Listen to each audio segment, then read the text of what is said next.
Praise the Lord. இந்த நாளிலும் இந்த வீடியோ மூலமாக உங்களோடு ஆண்டுடைய வார்த்தைகளை பகிர்ந்து கொள்ள தேவன் கிருபை செய்து வருகிறார். தொடர்ந்து உங்களோடு கர்த்தருடைய வார்த்தையை கொண்டு உறவை அதிகப்படுத்திக் கொள்ளவும் கர்த்தருடைய நாமத்தை மகிமைப்படுத்தவும் இந்த தாகத்திற்காக வாஞ்சைக்காய் ஆண்டவருக்கு நான் செலுத்துகிறேன். ஏசாயா தீர்க்கதரிசி 41 அதிகாரம் 15 வசனத்திலே, இதோ போரடிக்கிறதற்கு நான் உன்னை புதிதும் கூர்மையான பற்களுள்ள இயந்திரமாக்குகிறேன். நீ மலைகளை மிதித்து நொறுக்கி குன்றுகளை பதறி ஒப்பிடுவாய் என்று சொல்லப்படுகிறது. ஆண்டவர் யாக்கோபை குறித்து ஒரு விசேஷித்த கோணத்திலே யாக்கோபினுடைய கடினமான உழைப்பை ஆண்டவர் கண்டார். நமக்கு எல்லோருக்கும் நன்றாக தெரியும் யாக்கோபினுடைய உழைப்பு எப்படிப்பட்டதாக இருந்தது. அவர் தன்னுடைய சகோதரனை வஞ்சித்து ஆசிகளை சுதந்திரித்தார் என்று நம்ம ஆதிகாமத்திலே வாசிக்கிறோம். தகப்பனோடு கூட முரண்பாடாக நடந்து கொண்டார். ஆகவே அவருடைய வாழ்வில் தன்னுடைய தாய் தகப்பனோடு தன்னுடைய சொந்த தேசத்தில் வாழ முடியாதபடி இடமாற்றம் ஏற்பட்டு ஓடி போனதும், தன்னுடைய மாமனோடு 20 ஆண்டுகள் கடினமான உழைப்பில் உழைத்து அவர் செல்வ செழிப்பையும் மனைவி மக்களையும் பெற்றுக்கொண்டார். ஆனால் கர்த்தர் பிரியமானே, அனைத்தையும் அவர்கள் கை கொண்ட பின்பு கூட அவருடைய வாழ்க்கையிலே சமாதானம் இல்லை. ஆண்டவரிடத்திலே அவர் போராடி ஜெபித்தார் என்று எங்கள் வேதத்திலே வாசிக்கிறோம். இந்த அருமையான ஆதியாகமம் 32 அதிகாரத்திலே அந்த போராட்டு ஜெபம் தேவனை அதிகமாக தொட்டது. ஒரு குடும்பம் செழிப்பாக வளர, பிள்ளைகள் ஆசீர்வாதத்தோடு வாழ்வதற்கு புத்தியுள்ள ஸ்திரீ வீட்டை கட்டுகிறாள் என்று திருமறை பறை சாற்றுகிறது. ஆனால் செல்வ செழிப்பிலும் தேவ ஆசீர்வாதத்திற்கும் உரியவர்கள் ஒரு கணவன் ஒரு குடும்பஸ்தன் என்பதற்கு நல்லதொரு எடுத்துக்காட்டு யாக்கோபு. 20 ஆண்டுகள் சம்பாத்தியம் பண்ண ஆஸ்தியின் அளவு மிக ஆசீர்வாதமான திரண்ட ஆஸ்தி செல்வத்தோடு கூட அவர் கடந்து வருகிறார். ஆனால் தன் சகோதரன் தன்னை சந்திக்க வருகிறார் என்று தெரிந்தவுடனே அவருக்குள் பயம் ஏற்பட்டு அவரை சரி செய்வதற்காக அவர் கொடுத்து அனுப்பிய வெகுமதிகளை நீங்கள் சற்று நான் வாசிக்க கேட்க வேண்டும். 200 வெள்ளாடுகளையும், ஆதியாகமம் 32 அதிகாரம் 20 வெள்ளாட்டு கடாக்களையும், 200 செம்மறி ஆடுகளையும், 20 ஆட்டு கடாக்களையும், பால் கொடுக்கிற 30 ஒட்டங்களையும் அவைகள் குட்டிகளையும், இப்படியே நான் வாசித்து கொண்டே இருக்கலாம். பல லட்சக்கணக்கான அந்த கால்நடைகளை அவர் சகோதரனை சமாதானப்படுத்தும்படி அனுப்பினார். அப்படி என்றால் இவரிடத்தில் இருக்கிற செல்வ செழிப்பு கணக்கிட முடியாத அளவுக்கு திரளான செல்வந்தராயிருந்தார். உலக ஆசீர்வாதத்தினால் நிரப்பப்பட்டவராயிருந்தார். ஆனால் ஆண்டவருடைய பாதத்திலே விழுந்து ஆண்டவர் என்னை ஆசீர்வதியும் என்று அந்த ஆதியாகமம் 32 அதிகாரத்திலே அங்கே சொல்லுகிறார். 26 வசனம், அங்கே ஆண்டவரை உறுதியாக பிடித்து கொண்டு நீர் என்னை ஆசீர்வதித்தால் ஒழிய உம்மை போகவிட மாட்டேன் என்றார் என்பது.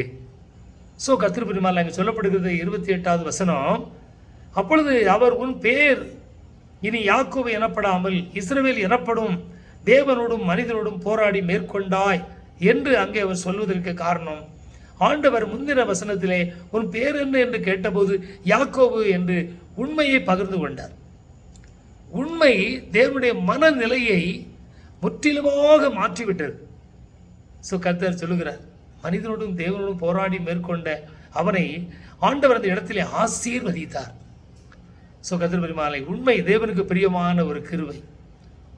உண்மை உள்ளவன் பரிபூர்ணமாய் ஆசீர்வதிக்கப்படுகிறான் என்பதை வேதத்தில் வாசிக்கிறோம். அந்த உண்மைக்கு எடுத்துக்காட்டாய் அவர் காணப்பட்டவுடனே தான் ஆண்டவர் அவனை பார்த்து சொல்லுகிறார், நான் உன்னை என்ன செய்வேன், ஒரு இயந்திரமாக்குவேன். ஒரு அருமையான கர்த்தருமான ஒரு அயர்ன் மேன் என்ற அடிப்படையில் அவனை உயர்த்தி மேன்மை பாராட்டுகிறார்.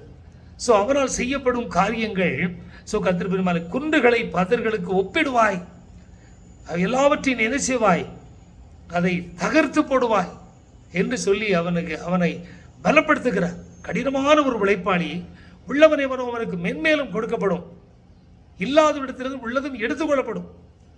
யாக்கோபுடைய கடின உழைப்பில் அவன் உண்டாக்கிய செல்வ செழிப்புகள் தேவனுக்கு பிரியமாக இருந்ததினால் உழைக்கிறவனை ஆண்டவர் ஆசீர்வதிக்கிறார், இன்னும் உயர்த்துகிறார். அது அவருக்கு பிரியமான காரியம். ஆகவே தான் அவருடைய பயத்தை நீக்கி 41ஆம் அதிகாரத்தில் ஏசாயாவிலே அவன் பயந்து காணப்பட்ட போது பயத்தை நீக்கி உற்சாகப்படுத்தி அவனை ஒரு அயன் மேனாக இயந்திரமாக்குவேன், இன்னும் நீ ஆசீர்வதிக்கப்படுவாய், பிள்ளைகளின் வாழ்வை காண்பாய் என்று சொல்லப்படுகிற மேன்மைக்குரியவனாய் அவர் மாற்றினார். ஆனால் அவர் கேட்ட ஆசீர்வாதத்தை ஆண்டவர் கொடுத்தார். 1 நாளாகமம் 4ஆம் அதிகாரம் 10ஆம் வசனத்திலே யாபேஸ் இஸ்ரவேலின் தேவனை நோக்கி, தேவரீர் என்னை ஆசீர்வதித்து என்ற அந்த வசனத்தை முழுவதும் நீங்கள் பார்ப்பீர்கள் என்றால், என் எல்லையை விரிவாக்கி உடைய கரம் என்னோடு கூட இருந்து தீங்கனை துக்கப்படுத்தாதபடி விலக்கி காத்திரலும் என்று அவன் வேண்டிக் கொண்ட போது கர்த்தர் அவ்வளவாய் அவனை நிறைவேற்றி கொடுத்தார். ஏன் நிறைவேற்றி கொடுத்தார், என்ன காரணம் என்பதை அந்த முந்திர வசனம் சொல்கிறது. அவன் தாய் அவனை துக்கத்தோடு கூட என்ன செய்தாலாம், அவனை பெற்றெடுத்தாள். துக்கத்தோடு பெற்றெடுத்த தாயோடு கூட யாபேஸ் தன் சகோதரர்களை காட்டிலும் கனம் பெற்றவனாய், தாயை கனப்படுத்தியவனாய், தாய்க்கு கீழ்ப்படிந்து நடந்ததினாலே தேவனுடைய பார்வையிலே அவன் கனத்துக்குரியவனாய் மாறினான். தாயும் தகப்பனையும் கனமணுகிற ஒருவனை ஆண்டவர் ஆசீர்வதிக்கிறார் என்பதை பார்க்கும். இந்த தகப்பனான யாக்கோபு கடினமான உழைப்பில் தன் பிள்ளைகளுக்கு ஆசியை சம்பாத்தியம் பண்ணி கொண்டாலும் அவைகள் அழிந்து போய்விடக்கூடாது, நமக்கு பின்பு நம்முடைய பிள்ளைகள் ஆளுகை செய்ய வேண்டும் என்ற நோக்கத்தோடு தேவனோடும் மனிதரோடும் போராடி மேற்கொண்டு தேவனிடத்திலே நன்மை சுதந்திரித்துக் கொண்டார். அருமையான யாபேஸ் துக்கத்தோடு தாய் பெற்றெடுந்தாலும் தாய்க்கு பிரியமான ஒரு மகனாகவும் சகோதரர்களுக்கு பிரியமான கனமானவனாய் வாழ்ந்து தேவனிடத்திலே பரிபூர்ண ஆசீர்வாதத்தை பெற்றுக் கொடுக்கிறார்.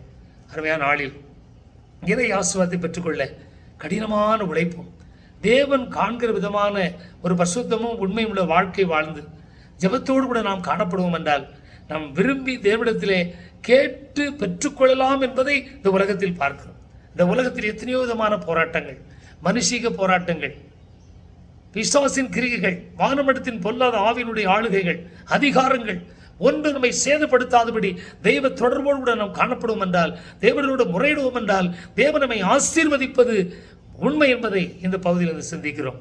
ஜெபம் செய்வோம். ஆண்டவர் தாமே நன்மையான நாளில் நம்மை ஆசீர்வதிக்கவும், இதை வாட்ச் பண்ணுகிற ஒவ்வொரு பிள்ளைகளும் யாக்கோபை போல தேவனோடு மனிதரோடு உலகத்தோடு கூட தேவனோடு கூட உறவு கொண்டு முழங்கால் படியிட்டு ஜெபித்து காத்திருந்து நன்மைகளை சுதந்திரித்துக் கொள்ள கர்த்தர் ஒவ்வொருவருக்கும் அனுக்கிரகம் செய்யும்படியான கிருபைகளை கர்த்தர் நமக்கு தருவாராக. ஜெபம் கேளு நல்ல பிதாவே, ஆமேன். God bless you.